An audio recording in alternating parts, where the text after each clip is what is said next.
السلام علیکم دوستوں جو پروسٹیٹ گلینڈ ہے جسے ہم مثانے کے غدود کہتے ہیں، اس کا جو علاج کرنا ہوتا ہے وہ دو تین طریقوں سے کرتے ہیں۔ ایک تو ہم نے پہلا طریقہ کرنا ہوتا ہے کہ لائف سٹائل موڈیفیکیشن۔ ہم نے نا پیشنٹ کو کہہ دینا ہوتا ہے کہ آپ اپنے لائف سٹائل کو بہتر کریں، کہ جو طرز زندگی ہے، جیسے کہ اس کو ہم کہتے ہیں چائے کم پیے، کافی کم پیے، سفر سے جانے سے پہلے جو ہے نا پانی کا استعمال کم سے کم کرے، رات کو جب سونا ہے سونے سے 2 گھنٹے پہلے پانی پینا بند کر دے، اور اس کے علاوہ پیشاب کر کے سوئے۔ یہ ساری چیزیں ہم لائف سٹائل موڈیفیکیشن میں پیشنٹ کو سکھاتے ہیں۔ اور بہت زیادہ ایکسیسو پانی نہ پیے، یہ ساری چیزیں ہم لائف سٹائل موڈیفیکیشن میں کرتے ہیں۔ جن پیشنٹس کو تھوڑے سمٹم ہوتے ہیں ان میں یہ بڑی کارآمد ہوتی ہیں۔ پھر اگر کسی کو سمٹم زیادہ ہوں، جیسے پیشاب اس کو رک رہا ہے، بار بار آ رہا ہے، کنٹرول نہیں ہو رہا، اس کے ساتھ ساتھ دھار بھی باریک بن رہی ہے، یہ سارے مسئلے ہیں، تو 2 دھاریں بن جاتی ہیں اور پیشاب کرتے زور لگانا پڑتا ہے، یہ سارے مسائل اس کو ہو رہے ہیں اور بہت زیادہ نہیں ہے۔ پیشنٹ جب پوچھے کہ آپ کو کیسے، وہ کہتے ہیں جی میں تنگ ہوں ان سے لیکن بہت میزریبل کنڈیشن میں نہیں ہوں، تو اس کنڈیشن میں ہم پیشنٹ کو کچھ میڈیسنز دیتے ہیں۔ ان میڈیسنز کو ہم الفا بلاکرز کہتے ہیں، جس میں شامل ہے ٹیمسولوسین، ڈاکسازوسین، ٹیرازوسین، یہ ساری میڈیسن شامل ہے، الفیوزاسین شامل ہے۔ یہ میڈیسن ہم پیشنٹ کو دیتے ہیں، یوزلی ایک روزانہ کے حساب سے دینی ہوتی ہے پیشنٹ کو۔ پیشنٹ اکثر یہ میڈیسن لیتا ہے، اس کے سمپٹم امپروو ہو جاتے ہیں، یعنی کہ اس کو جو علامات آ رہی ہوتی ہیں پیشاب کی رکاوٹ بہتر ہو جاتی ہے۔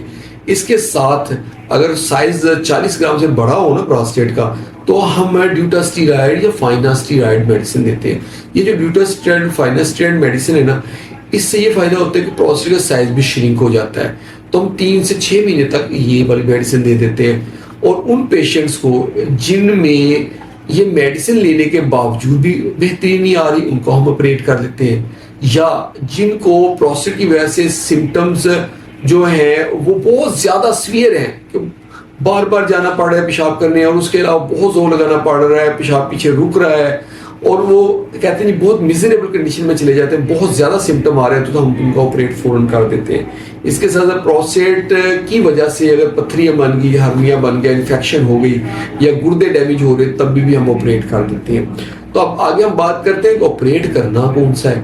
دیکھیں گولڈ سٹینڈرڈ اس میں جو ہے وہ TURP ہے، یعنی کہ جو ہم چپس نکالتے ہیں، ہم کیمرہ ڈالتے ہیں، اسکوپ ڈالتے ہیں، وہاں سے پروسٹیٹ کی چپس ہم نکال کے خالی کر دیتے ہیں پروسٹیٹ کے ایریا کو۔ اس کے علاوہ اور بھی مارکیٹ میں بہت سارے اینڈوسکوپک میتھڈ آئے ہوئے ہیں، لیکن گولڈ سٹینڈرڈ ابھی بھی TURP ہی ہے۔ اور باقی رہ گئی بات اوپن کی، یہ تو دہائیوں سے سلسلہ چل رہا ہے، بلکہ 1 صدی سے یہ سلسلہ ہے کہ کٹ والا آپریٹ کیا جاتا تھا پہلے، ابھی بھی کچھ جگہ پہ یہ کیا جاتا ہے، لیکن یہ بہت معدوم ہو گیا ہے کہ مثانے کے اوپر کٹ لگایا جاتا ہے، کٹ لگا کے پروسٹیٹ کو نکال دیا جاتا ہے، اور جہاں سے پروسٹیٹ نکالا ہوتا ہے اس کو ہم سٹچ کر دیتے ہیں، سٹچ کر کے اوپر سے بلیڈر اور سکن کو بند کر دیتے ہیں۔ تو اس کنڈیشن کو ہم اوپن جو ہے نا پروسٹیٹیکٹمی کا نام دیتے ہیں۔ کچھ لوگ پوچھتے ہیں کہ لیپروسکوپک، تو لیپروسکوپک بھی ہے لیکن وہ اتنا ان نہیں ہے۔ لیپروسکوپک میں ہم یہ کرتے ہیں کہ لیپروسکوپک بلیڈر کے اندر ڈال دیتے ہیں اور لیپروسکوپی سے اس کو کاٹ کے نکالتے ہیں۔ یہ تھی آج کی ہماری ویڈیو کہ پروسٹیٹ گلینڈ، اور جس کو ہم مثانے کے غدود کہتے ہیں، اگر وہ بڑھ گئے ہیں تو اس کا ٹریٹمنٹ کیسے کرنا ہے۔ ہوپ آپ لوگوں کو ویڈیو اچھی لگی ہوگی۔ اگر ویڈیو اچھی لگی تو اس کو لائک کر دیں، اس کو شیئر کریں اپنے دوستوں کے ساتھ، اور ہمارے چینل کو جلدی سے سبسکرائب کریں تاکہ آپ کو ہیلتھ سے ریلیٹڈ اچھی ویڈیوز ملتی رہیں۔ بہت بہت شکریہ۔